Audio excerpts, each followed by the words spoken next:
Bismillahirrahmanirrahim.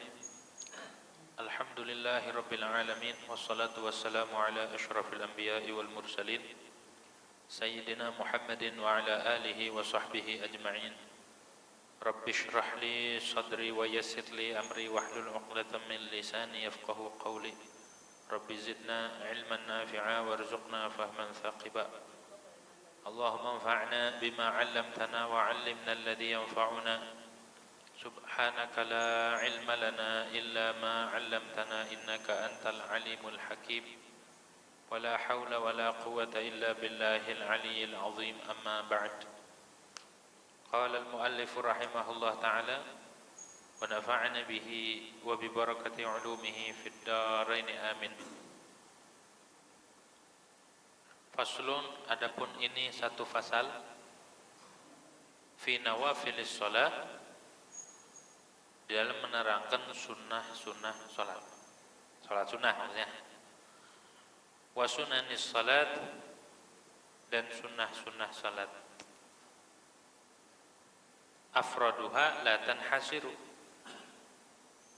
Sunnah-sunnah salat itu satu persatunya tidak terhitung afradnya, fardnya. Tapi wahia arba'atu anwa'in. Salat sunnah itu bisa dikelompokkan menjadi 4 macam. Kalau salat sunnahnya enggak terhitung banyak. Namun bisa diklasifikasi menjadi 4. Pertama, muaqqatun. Satu, salat sunnah yang memiliki waktu. Jadi sholat sunnah ada waktunya, terikat waktu. Kedua, wadhu sababin mutaqaddimin. Sholat sunnah yang memiliki sebab terdahulu. Jadi ada sebabnya. Jadi sholat sunnah itu ada yang punya waktu. Kayak sholat qobliyah ba'diyah ada waktunya. Kalau qobliyah ba'diyah waktunya ngikut fardu. Masuk maghrib berarti nanti masuk juga sunnah-sunnah, sholat sunnah yang mengikuti maghrib. Masuk isya berarti masuk pula sholat sunnah. Cuma ada bedanya kalau qobliyah sama ba'diyah, yang ada qobliyah ba'diyahnya. Kalau maghrib sama isya aslinya nggak ada qobliyah ba'diyah, yang muakkad. Tapi kalau ghair muakkadnya mah ada. Gitu ya. Misal sholat zuhur masuk waktu qobliyahnya ya ketika masuk ketika masuk waktu zuhur. Kalau ba'diyah memang waktunya ketika masuk waktu zuhur, cuma syaratnya harus setelah fardu. Kalau didahulukan enggak boleh. Gitu ya. Walaupun sudah masuk waktu tapi syaratnya dikerjakan setelah fardu. Kalau qobliyah boleh dikerjakannya belakang. Misalkan mau sholat qobliyah zuhur udah qomat imam, maka ngikut aja dulu. Ntar pas sudah kelar sholat ba'diyah dulu boleh, ataupun sholat qobliyah. Qadha bukan qadha karena masih di dalam waktu. Tapi memang karena sholat qobliyahnya tadi belum dilaksanakan, akhirnya dilaksanakan setelah zuhur. Gitu. Boleh begitu ya? Boleh. Niatnya tetap qobliyah karena yang dikerjakan adalah qobliyah zuhur. Nah, begitu tuh. Wadhu sababin mutaqaddimin, dan yang memiliki sebab terdahulu, ada sebabnya. Kalau nggak ada sebab, nggak. Contoh, sholat gerhana, sebab tuh, sebabnya sholat khusuf itu karena terjadi gerhana. Atau sholat sunnah wudhu, orang wudhu tuh dianjurkan sholat sunnah 2 rakaat. Bacanya di ayat pertama, walau annahum idzalamu anfusahum ja'uka fastaghfirullaha wastaghfara lahumur rasulu lawajadullaha tawwaban rahima. Baca istighfar 3 kali, kemudian baca qul ya ayyuhal kafir. Di rakaat kedua baca wa may ya'mal su'an aw yadhlim nafsahu summa yastaghfirullah yajidillaha ghafurur rahim. Setelah Fatihah tentunya.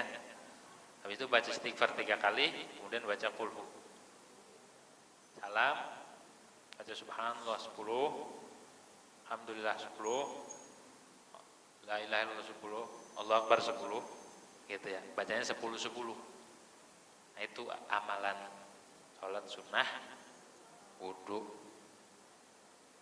Ada sebabnya. Sebabnya itu adalah berwudu. Kalau orang mengamalkan sholat sunnah wudu, jadi batal wudu, ntar sholat sunnah lagi, ntar kalau batal wudu sholat sunnah lagi sampai setahun, dia nggak batal wudu selama setahun, maka Allah akan kasih kecukupan di dalam rezeki, baik rezeki zahir ataupun rezeki batin. Begitu tuh sholat sunnah wudu, jadi nggak batal wudu. Coba tes selama setahun aja begitu. Tapi kalau udah setahun kagak ada perubahan, ya ada lah. Jangan nanya gak ada perubahan, justru ente ngamalin sholat selama setahun itu perubahannya. Jangan nuntut, kok udah setahun kagak ada perubahannya. Lah, kagak ada perubahan. Itu ente bisa istiqomah selama setahun, lebih dari perubahan yang ente tuntut. Gitu ya. Walaupun ada janji atau fadilah-fadilah yang Allah janjikan. Misalkan kalau orang ngamalin surat Waqiah, ngamalin sholat duha, itu sholatul ghina namanya, biar orang dapat kekayaan. Tapi ketika dia tidak mendapatkan apa yang dia tuju, bukan berarti dia nggak dapat. Sebenarnya dia udah dapat. Apa dapatnya? Dia sudah mengamalkan perintah Allah Subhanahu wa taala. Gitu ya. Wadu sababin mutaakhirin, dan ada sholat sunnah yang memiliki sebabnya itu belakangan. Kayak apa? Sholat istikharah, sebabnya belakangan. Jawabannya duluan apa belakangan istikharah? Hah? Belakangan ya? Mana ada orang istikharah jawab duluan baru istikharah? Justru dia lagi bimbang. Hah? Ini diterima apa enggak, terima enggak sholat istikharah? Gitu ya. Ini baik apa enggak? Baik apa enggak? Tuh, sholat jawabannya belakangan. Tuh, sabab mutaakhir. Wa mutlak, dan sholat sunnah mutlak nomor 4 nih ya. Apa itu sholat sunnah mutlak? Wa huwa alladzi la yataqayyadu biwaqtin wala sabab. Sholat yang tidak terikat oleh waktu dan sebab. Jadi enggak terikat waktu ini mah. Kapan aja bebas sholat sunnah. Gitu. Kalau dia lagi senggang waktu dia sholat. Memang kerjaan Nabi itu kalau lagi ada sesuatu yang benar-benar menimpa, maka Nabi nyuruh keluarganya, nyuruh istrinya sholat. Gitu ya. Kalau ada sesuatu yang menimpa kita, baik musibah, ujian dan lain sebagainya, ya sholat kita 2 rakaat. Gitu ya. Banyak tuh sholat sunnah mutlak mah. Amal muakkatu, adapun sholat sunnah yang memiliki waktu, ada 2 juga, kebagi 2. Sholat yang ada waktunya, faqismani, maka itu 2 bagian. Qismun tusannu fihil jamaah, ada 1 bagian sholat sunnah yang dianjurkan berjamaah, disunahkan berjamaah. Mana diantaranya? Wa minhu sholatul idain, diantara yang dianjurkan berjamaah adalah sholat 2 hari raya, hari raya, Idul Fitr ataupun Idul Adha, itu berjamaah. Andai sendiri boleh nggak? Boleh. Misal ketinggalan kesiangan, takbiran sampai subuh kagak ada yang nemenin di masjid, akhirnya kesiangan, pas bangun udah pada makan ketupat, nah ini belum sholat aja, sholat sendiri nggak apa-apa. Gitu ya. Wa minhu salatut tarawih, dan diantara sholat yang disunahkan berjamaah adalah sholat tarawih. Udah lewat kemarin di bulan Ramadan, itu berjamaah, dianjurkan berjamaah. Wa minhul witru fi Ramadan, dan diantaranya lagi sholat witir di bulan Ramadan. Nah itu dianjurkan berjamaah. Kalau di luar Ramadan tidak dianjurkan berjamaah. Itu diantaranya. Wa qismun la tusannu fihil jamaah, dan 1 bagian lagi sholat yang ada waktu nih tidak dianjurkan berjamaah, tidak disunahkan. Mana? Wa minhu sholatul witri fi ghairi Ramadan, diantaranya sholat witir di luar Ramadan kayak hari-hari biasa nih, witirnya nggak disunahkan berjamaah. Habis sholat isya silakan sholat witir, baik habis sholat isya langsung ataupun nanti bangun tidur. Yang afdol mah bangun tidur biar dapat dua pahala, pahala tahajud dan witir gitu ya. Tapi kalau yang kagak, yang khawatir takut nggak bangun, ya udah duluin aja habis sholat isya langsung sholat witir gitu ya. Berapa rakaat? Boleh 1, boleh 3, boleh 5, boleh 7, 9, 11, maksimal 11 gitu. Yang penting ganjil tuh.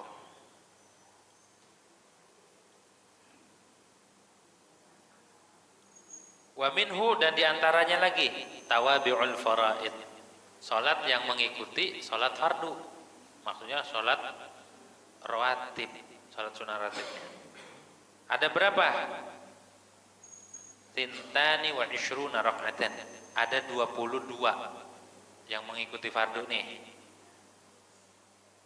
Ishrun minha muakkadatun, 10 dari yang 22 ini itu hukumnya muakkad.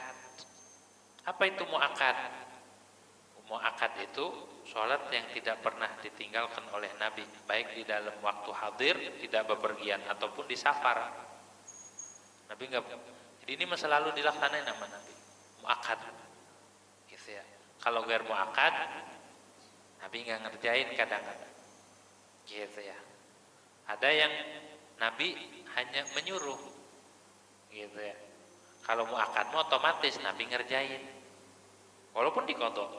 Nabi pernah mengqadha qabliyah dhuhr wa ba'diyah di waktu asar. Ada tuh di kitab Tuhfah dijelasin. Nabi mengqadha salat sunnah zuhur dikerjakan di waktu asar. Nah, begitu tuh disebutin sama Imam Ibnu Hajar Al-Haytami di dalam kitab Tuhfatul Muhtaj. Ya. Jadi saking muakkadnya tuh dikerjain, walaupun ketinggalan kerjain gitu ya, karena muakkad gitu mah. Pahalanya gede. Wahia rakaatani, salat sunnah itu fungsinya, salat sunnah yang ngikutin fardu 70 salat sunnah itu bisa menambal kekurangan salat fardu. Di dalam kitab Irsyadul Ibad diterangkan di situ. 70 salat, misalkan kita salat sunnah dhuhr, ada salat dhuhr yang kurang ataupun enggak, karena kurang syaratnya atau rukunnya, jadi kan enggak diterima tuh. Maka dicari salat sunnahnya, terkumpul enggak 70? Terkumpul, kasih, bisa menutupi itu. Tapi tetap nilainya fardu sama sunnah menjauh. Walaupun begitu, itu kebijakan dari Allah Subhanahu wa taala. Bukan berarti salat sunnahnya banyak, jadi salat fardunya tinggal aja terganti 70, enggak bisa. Enggak bisa digantikan. Itu mah kebijakan Allah nanti di yaumil kiamat. Kalau di sini tetap salat fardu ya harus dilaksanakan, kagak dilaksanakan tetap ninggalin hukumnya gitu. Jangan berpikiran kita sudah punya celengan sunnah nih, fardunya tinggal dah kita kerjain 70 kali, nggak bisa. Fardu mah paling utama, perintah Allah Subhanahu wa taala itu fardu. Kalau orang mau mendekatkan diri kepada Allah, itu tidak ada yang lebih utama melainkan dengan menjalankan fardu dulu gitu ya. Fardunya dibetulin, bukan memperbanyak sunnah. Karena kalau orang tidak membetulkan fardunya, nggak diopenin, nggak bagus pelaksanaannya, dia mementingkan sunnah aja, amalan sunnah, itu termasuk jebakan setan. Min maqaidi syaitan al-i'tina'u bin nawafil wa tarkil faraid.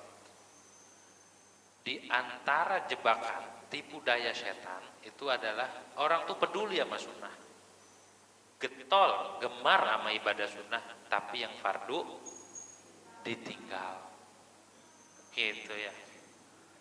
Awas jebakan setan itu. Yang bagus itu fardunya dilakuin, sunnahnya dilakuin, itu yang bagus. Mana itu yang 10? Wahya rakaatani qabla subhi. Satu, yang pertama ya, 2 rakaat sebelum subuh.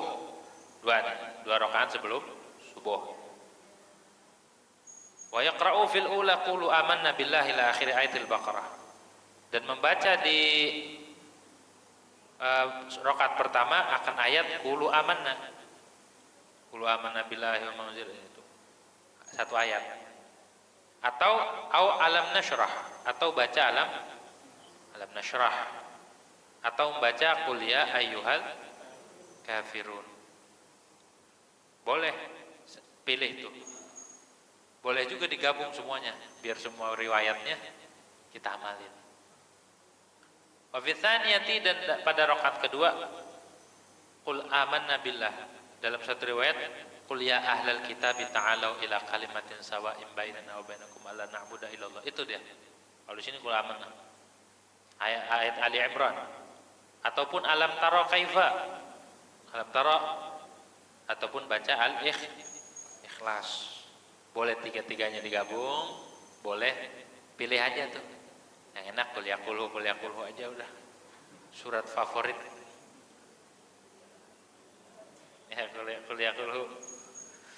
qul yaqulhu itu kalau dibaca sebelum tidur, baca dari qul ya ayyuhal kafirun terus baca surat-surat sampai An-Nas, sampai ayat kursi dibaca. Itu kalau dibaca ngejaga iman dan bara'ah minan nifaq.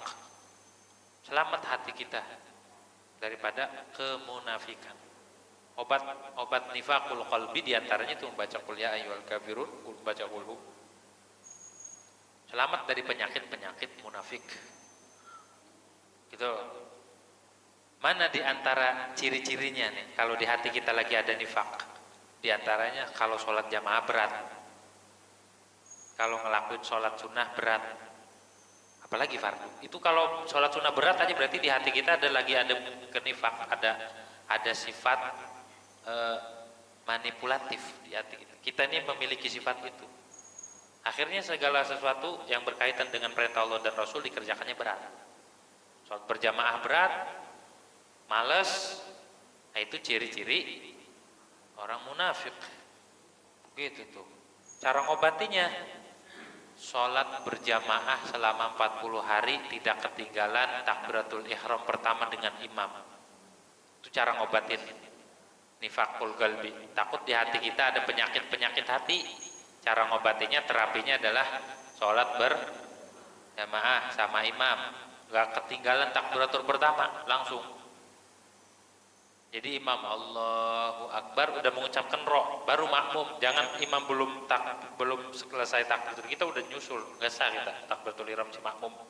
Harus setelah imam, gak boleh membarengi. Kalau imam baru Allah, kita yang ikut juga Allah, batal. Si imam enggak, kita yang batal, ngulang lagi. Makanya diam dulu, biarin imam Allahu Akbar, dia benar, baru kita Allahu Akbar. Kata ulama, yang mu'tamad sebelum imam membaca surah, membaca Fatihah. Sebelum membaca Fatihah. Sebelum imam baca Fatihah, kita masih dapat fadilah takbiratul ihram ma'al imam. Tapi kalau imam udah Bismillahirrahmanirrahim, udah kita luput. Sebagian ulama mengatakan begitu luput. Tapi ada juga yang penting dapat di rakaat pertama sama imam. Ini kelonggaran nih. Walaupun imam udah baca surat, udah baca Fatihah, kita dapatin takbiratul ihram di rakaat pertama imam itu dapat. Tapi yang mu'tamad tadi yang kuat pendapatnya. Sebelum imam baca Fatihah. Kalau imam sudah baca Fatihah, kita luput.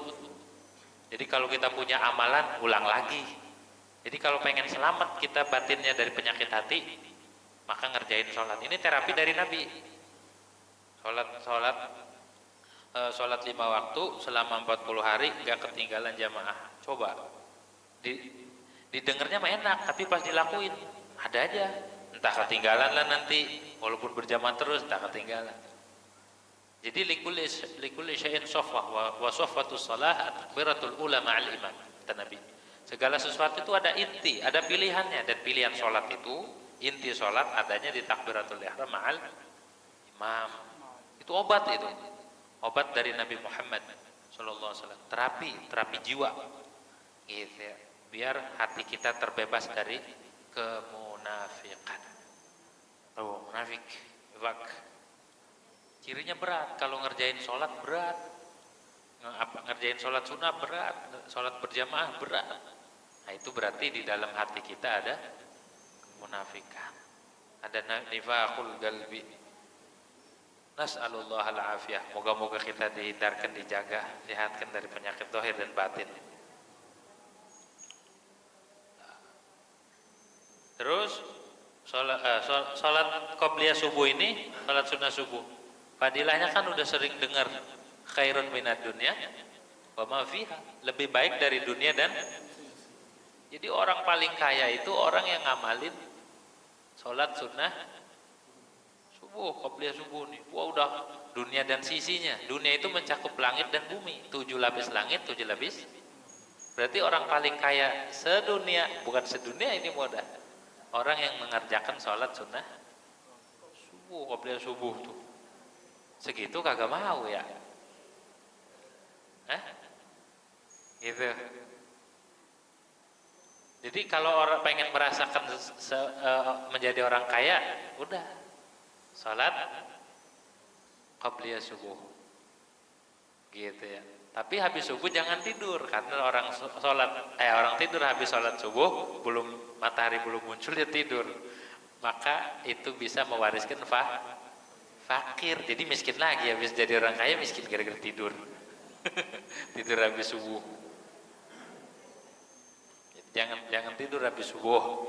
Tunggu dulu, gitu ya. Tunggu matahari muncul. Karena tidur sebelum matahari muncul, habis sholat subuh itu mewariskan fakir. Nah, itu sudah tidurnya sampai jam 7, orang kaya, coba tanya hatinya, gitu ya. Tanya aja langsung, memang benar dia nggak pusing deh hatinya. Orang kaya itu orang yang hatinya tenang, merasa puas, merasa tercukupi, merasa cukup. Orang kaya al-ghina ghinal qalbi. Kaya yang sejati itu adalah kaya hati, gitu ya. Nah, lagi waraqatani qabla zuhri, dan 2 rakaat sebelum zuhur. Berapa tuh jumlahnya? 4 ya. 2 rakaat sebelum zuhur, waraqatani ba'daha, dan 2 rakaat setelah zuhur. Berapa tuh? 6. Ini yang muakkad nih. Waraqatani ba'dal maghrib, dan 2 rakaat setelah maghrib. Tadi itu sholat sunnah muakkadnya ini mah. Yang ghair muakkadnya mah qobliyahnya ada ya, qobliyah maghrib, sholat sunnah qobliyah maghrib. Terus sholat awabin, gitu ya, 6 rakaat minimal, maksimalnya 20 rakaat. Nah, kalau 20 rakaat kagak ada yang ngaji nih, kayak taraweh, gitu ya, minimal 6, gitu ya. Jadi kalau orang mengerjakan sholat sunnah setelah maghrib 6 rakaat, maka pahalanya dia seolah-olah membangun, akan nama banal baita fil jannah. Banallahu baitan fil jannah. Allah bangunkan dia. Allah sudah kaflingkan rumah di sorga. Ada lagi riwayat mengatakan seolah-olah dia beribadah 12 tahun. Fadilahnya kalau sholat 6 rakaat setelah maghrib, kita sholat 12 tahun kita ibadah siang malam, siangnya puasa, malamnya sholat sunnah 12 tahun.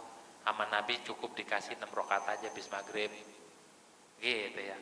Nah, kita jangan sia-siain kalau kita mampu. Tuh 6 rakaat setelah maghrib. Ada lagi riwayat banallahu baitan fil jannah, Allah bangunkan rumah di surga, Allah sudah siapkan. Gitu tuh. Itu materialnya. Gitu ya. Materialnya itu salat sunnah. Gitu ya. Ya, kalau kita mau udah nggak usah ngelihat itunya, biarin itu mah fadlum minallah, karunia dari Allah. Kita sudah diberikan kemampuan untuk ibadah, udah lebih dari itu cukup, gitu ya Allah, alhamdulillah, bersyukur aja, gitu ya, bersyukur tuh. Tapi kalau yang muakkadnya itu dua rakaat, warakaatani ba'dal isya, dan 2 rakaat setelah isya. Jadi yang muakkadnya ba'diyah, qobliyah isya enggak ada. Jadi qobliyah isya itu ghair muakkad. Tapi kalau emang mau ngelatih diri biar terbiasa dengan ibadah, enggak apa-apa. Ada, tapi masuknya ghair muakkad. Diamalin qobliyah isya enggak apa-apa. Ba'diyah isya itu muakkad. Lebih utamaan mana? Lebih utamaan yang muakkad. Antara ghair muakkad dengan muakkad lebih afdal. Lebih utama mana antara orang yang nggak ngerjain sama ghair muakkad? Lebih utama yang ngerjain ketimbang nggak ngerjain, gitu ya. Ada seorang ulama ditanya di dalam kitab Hasyiah Syarqawi ala Tahrir, di situ ada seorang ulama nanya Imam Romli, nanya, Syekh, yang utama itu qabliyah apa ba'diyah? Jawabnya enteng. Beliau jawabnya adalah yang muakkad lebih utama dari ghair muakkad. Mau qabliyah mau ba'diyah, pokoknya yang muakkad itu lebih utama. Mantap jawabannya kan? Gitu. Jadi muakkad itu lebih utama daripada ghair muakkad. Harus muakkad mah dikukuhkan. Udah tuh, jumlahnya berapa tuh? 10 ya. Kenapa dikatakan muakkad? Li muwadzabatihi sallallahu alaihi wasallam alaiha. Karena Nabi merutinkan. Nabi rutin ngerjain nih, rutin. Muwadzabah itu terus menerus dikerjain sama Nabi, makanya dikatakan muakkad. Begitu. Jadi kita ngerjain sholat muakkad ini latihan kita mengikuti Rasulullah.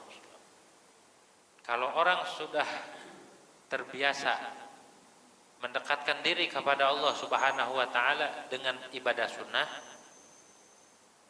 maka jaminannya adalah man taqarraba ilayya bin nawafil kuntu sam'ahu alladhi yasma'u bi. Aku akan jadi pendengaran dia. Jadi dijaga sama Allah pendengarannya. Wa basarahu alladhi yubsiru biha. Dan aku akan menjadi penglihatannya.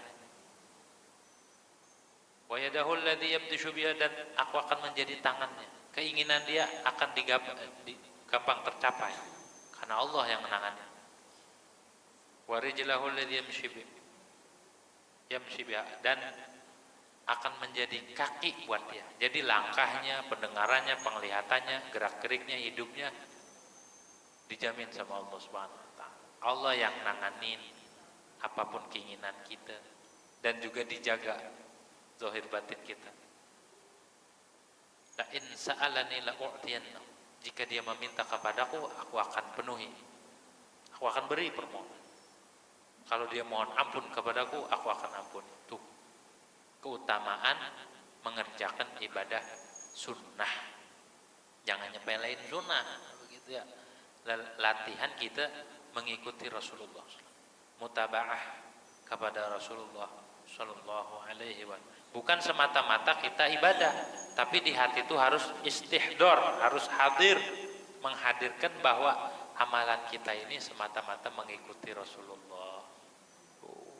Jadi kita nggak ngaku-ngaku, karena amalan kita ini niru, amalan kita menghadirkan apa yang diamalin oleh Rasulullah. Cara menghadirkan Rasulullah di dalam setiap amalan kita. Apa yang kita lakukan, apa yang kita kerjakan tidak lain, tidak bukan, semuanya mengikuti ajaran dan perilaku Rasulullah. Rasulullah yang ngajarin sholat. Jangan merasa kita yang sholat, kita itu cuma niru. Sejatinya yang ibadah mah asli Rasulullah, kita mah cuma niru-niru doang. Begitu. Cuma ngikut-ngikut doang. Makanya kita hadirkan ketika kita baca Fatihah dalam sholat, hadirkan kita membaca Fatihah yang dibaca oleh Rasulullah. Ketika kita ruku, hadirkan ruku yang dikerjakan oleh Rasulullah. Jadi menghadirkan Rasulullah dalam setiap gerak-gerik ibadah kita. Begitu tuh harusnya begitu. Kita sujud, kita ingat sujudnya Nabi yang udah dibahas kemarin di rukun-rukun salat. Apapun yang kita kerjakan, shollu kama ra'aitumuni usalli. Jadi menghadirkan gerak-gerik Rasul, ngikutin apa yang Rasulullah ajarkan. Kalau di hati sudah ada ke situ arahnya, maka nilai ibadah kita sudah benar-benar dibuka. Berarti pintu hati kita dibuka hadirat Nabi Muhammad SAW. Kalau kita enggak seperti sahabat ngikut nabinya belum. Sahabat menjangankan di dalam ibadah, di luar ibadah sahabat itu. Nabi nyopot cincin, copot semua ngikut tanpa diperintah. Nabi ngelewatin pohon, Nabi nunduk ada batang pohon. Sahabat ngikut nunduk juga semua. Saking mutabahnya kepada Rasulullah SAW. Kalau kita kan sholat aja masih kepaksa, ngikutin ibadah-ibadah yang normal aja masih. Kalau sahabat jangankan ibadah, di luar ibadah adatnya ngikutin perilaku Rasulullah. Ketika makan bagaimana duduknya Nabi, ketika tidur bagaimana tidurnya Nabi, ketika Nabi minum bagaimana minumnya Nabi, ketika Nabi mandi, ketika Nabi masuk ke kamar mandi, ketika Nabi istinja, ketika Nabi melakukan apapun aktivitas keseharian, sahabat mengikuti. Kalau kita kan masih jauh ke situ mah. Minimal sholat, di dalam sholat kita hadirkan.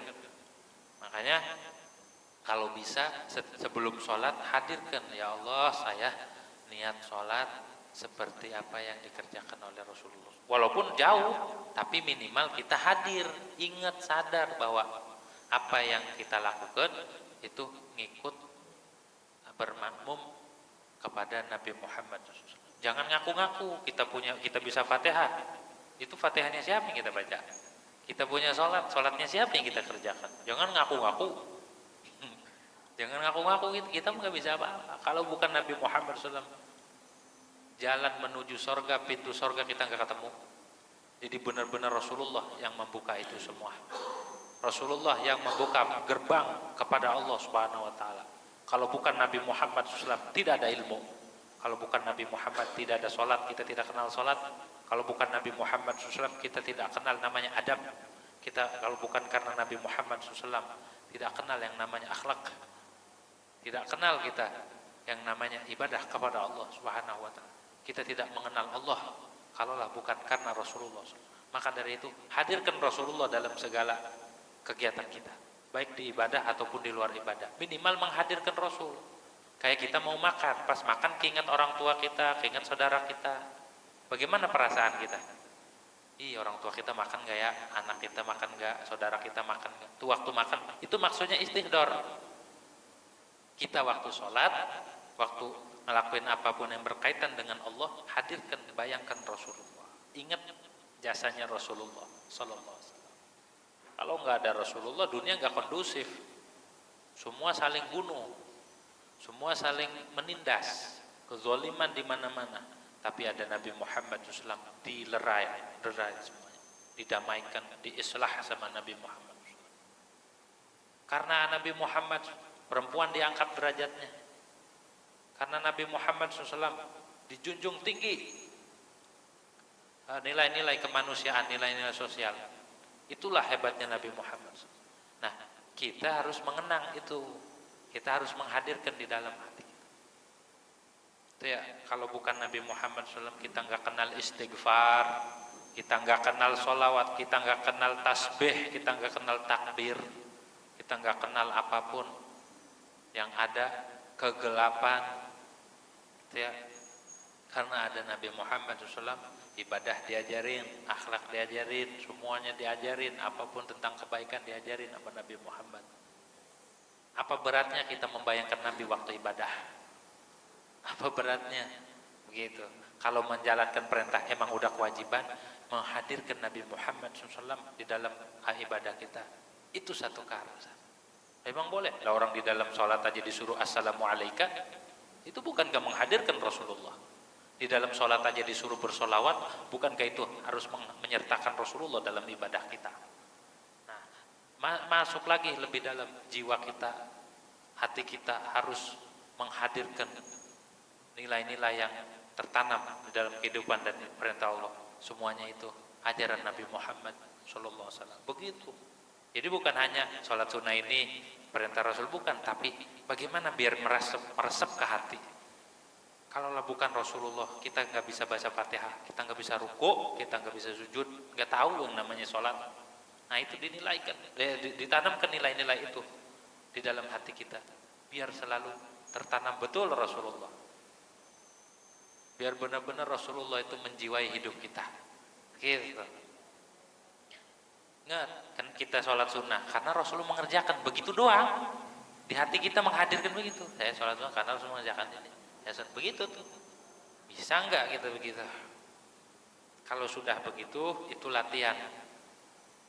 Gerbang hadirat Rasulullah semakin dekat. Hubungan kita, keakraban, keintiman kita dengan Nabi Muhammad SAW makin dekat. Sekarang mengingat Nabi itu nggak perlu di bulan Maulid doang. Setiap hari, setiap detik kita berhubungan, terhubung terus, terkoneksi terus. Jiwa kita sama Nabi Muhammad SAW. Emang kudunya begitu. HP aja tiap detik harus terkoneksi, harus ada paket, harus ada sinyal. Kalau nggak ada sinyal gimana kita ngirim pesan dan lain sebagainya? Masa hati kita nggak terkoneksi sama Allah, sama Rasul? Yang mana Rasulullah itu menjiwai seluruh sendi-sendi kehidupan. Nabi itu banyak jasanya dalam hal apapun. Masa iya kita punya hati kita nggak hubungkan ke situ? Ini mengajarkan nilai-nilai itu, kita ngelakuin ibadah sunnah. Jangan sampai kita ngaji dia menganggap dirinya punya ilmu, padahal ilmu yang dia serap, ilmu yang dia dapat ilmunya Nabi Muhammad.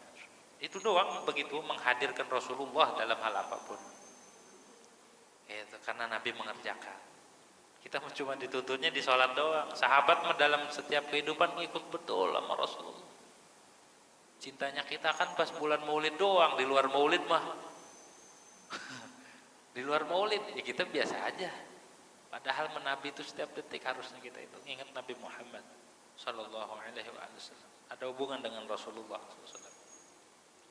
Wa thinta asyara ghair muakkadah, dan 12 itu nilainya ghair muakkadah, tidak dikukuhkan. Mana itu? Wahya rakaatani qabla dzhur. 2 rakaat sebelum zuhur, berarti ditambah yang muakkad 2, yang ghair muakkad 2. Tuh zuhur ada 4 berarti. Wa rakaatani ba'daha, dan 2 rakaat setelah zuhur. Jadi zuhur mah qabliyahnya 4, ba'diyahnya 4. Jadi yang 2 muakkad, yang 2 ghair muakkad. Ba'diyahnya juga sama. Ziyadatan 'alal muakkadat, karena menambahi atas yang muakkad. Mana dalilnya? Li hadisi, karena hadis man wadhaba ala arba'in qabla dhuhri wa arba'in ba'daha haramallahu 'alan nar. Siapa orang yang merutinkan, melazimkan, mendawamkan atas 4 rakaat sebelum zuhur dan 4 rakaat setelah zuhur, maka Allah haramkan jasadnya atas api neraka. Coba, sunnah aja kita ngikutin Nabi, perilaku Nabi itu kalau diikuti bisa nyelamatin dari api neraka. Kita ngikutin perilaku Nabi, kita ikutin nih sunnah kan, itu bisa nyelamatin dari api neraka. Cuma ngikut doang, hebatnya Rasulullah. Perilakunya kalau diikutin bisa menyelamatkan orang dari api neraka. Ini sunnah. Bagaimana kalau fardu? Wal jum'atu kadzuhri, dan sholat Jumat juga sama kayak zuhur. Falaha arba'un qabliyah.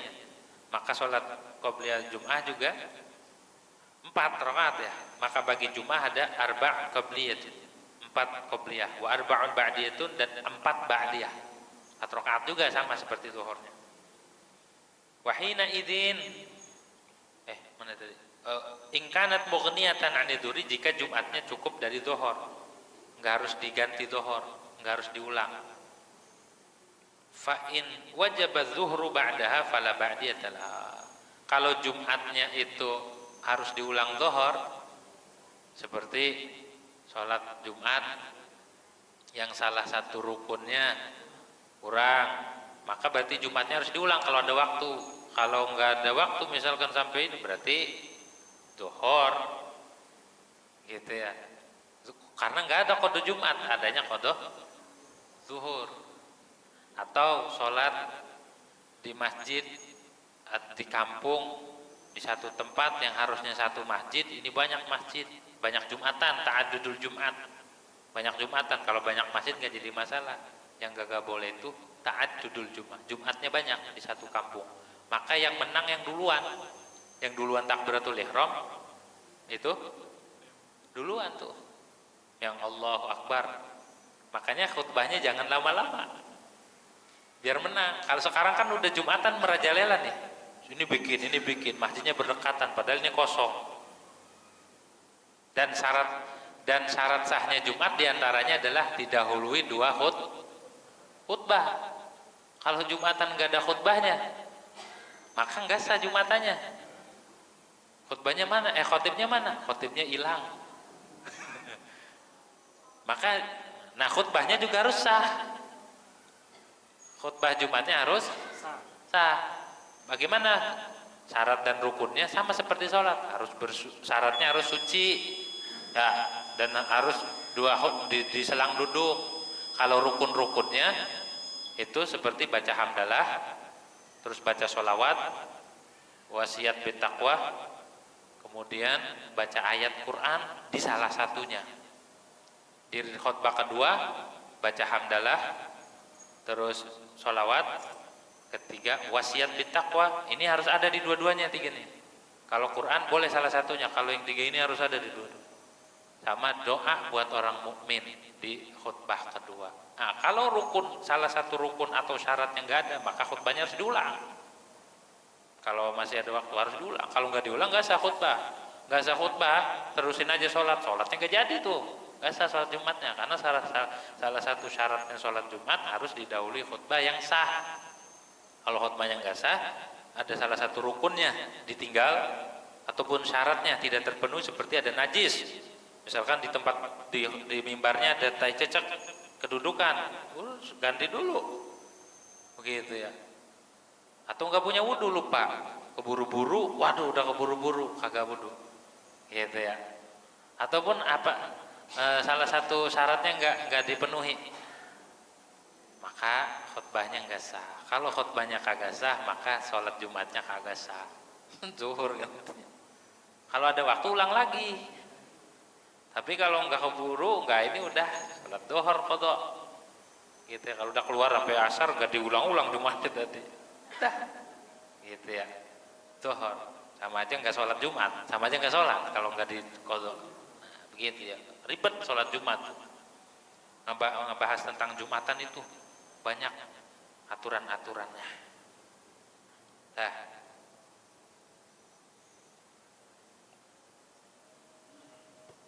fa'in wajaba dhuhru ba'daha fala ba'diyatalah. Jikalau wajibnya zuhur setelah Jumat itu harus zuhur, maka tidak ada ba'diyah Jumat. Yang ada adalah ba'diyah zuhur.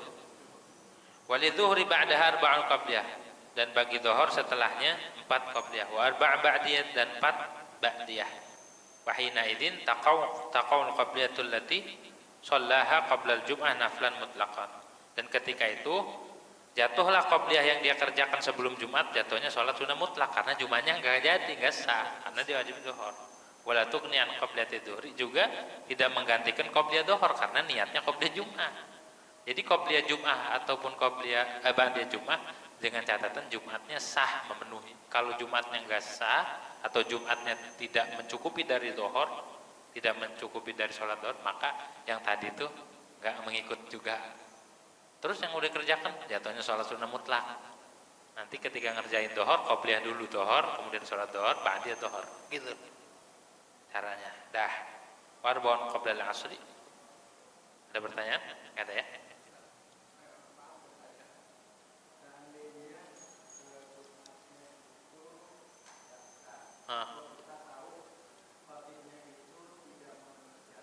Rukun.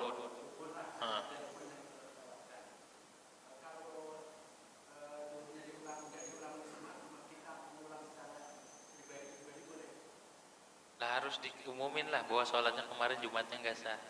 Ya kasihan saudara-saudara kita nggak sholat. Begitu ya. Di kemarin yang Jumatnya nggak ini, jadi harus mengqadha zuhur. Gitu.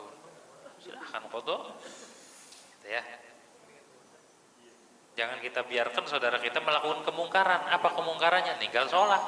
Lu udah sholat sih Jumat, ya Jumatnya kagak memenuhi, ya padahal ninggal sholat gitu. Harus sholat zuhur. Dah. Allah alam bisawab. Al-Fatihah.